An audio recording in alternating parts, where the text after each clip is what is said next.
Hey everyone, Brandon Thurgood here with your next OWA Live. Today we're going to be talking about diversification and correlation and why that's important to be paying attention to within your portfolio. Let's go ahead and start with diversification. What is diversification? So diversification is just a varying range of products. If you think about it in the financial sense, it's a varying range of funds or positions within your portfolio. Picture yourself going to the store, right? We're gonna go shopping for breakfast today. Let's look at the eggs. When you go to the egg section, you have a lot of different eggs to choose from, right? You have the standard white eggs, you have different sizes, some small, medium, or large eggs. You have the brown eggs, and you have the cage-free eggs, the free roamers, all that type of stuff, right? So you have lots of different options of eggs. That's diversification. Now, let's touch a little bit on correlation. Eggs, right? There's 5 different types of eggs. You're diversified, but when we crack them open, what's on the inside of each and every egg? Right? You got the egg whites and the yolk. What we call that is correlation.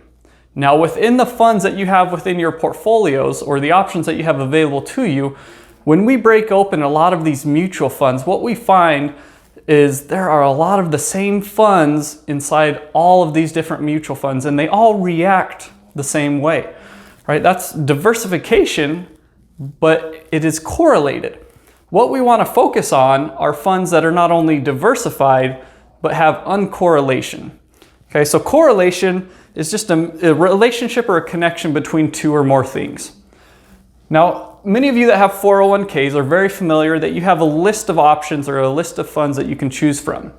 And so you'll choose maybe a fund from each section, right? Here on this chart, I have a large cap, a mid cap, small cap, and one of those new fancy blended investments that you see that you may say, hey, what year do I plan on retiring? Hey, this has that year, 2030.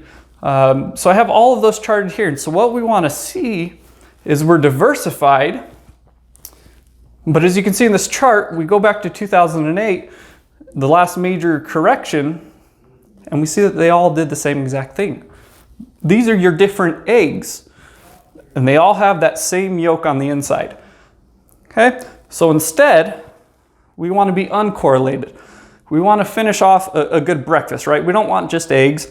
We want some hash browns. We want some bacon. We want some toast. So we want to have an uncorrelated breakfast. So let's tie this into here. As in this chart, we can see a lot of uncorrelated funds. So we have the S&P 500. Let me go ahead and make that black. So it's easier to stick out to you there.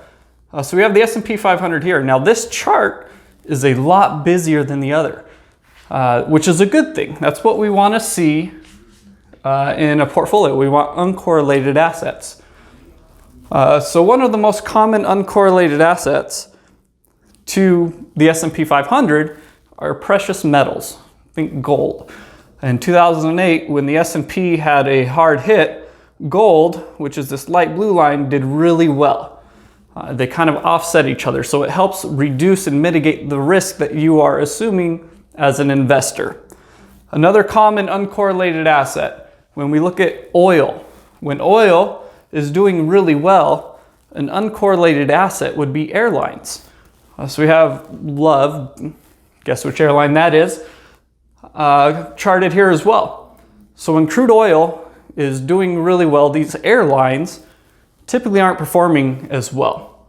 Now, why would we want that? Again, it mitigates risk. We don't want all of our eggs in one basket. One of the last ones, you can look at REITs, real estate investment trusts, and then bond positions. Bonds are a good uncorrelated asset typically to equities.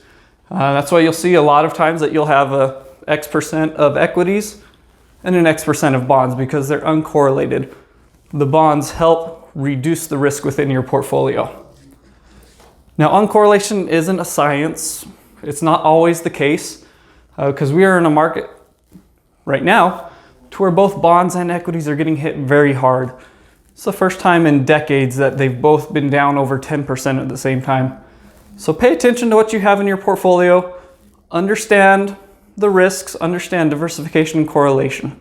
If you guys have any questions in regards to your portfolio, please reach out to us or visit oxfordwealth.com. Thank you very much.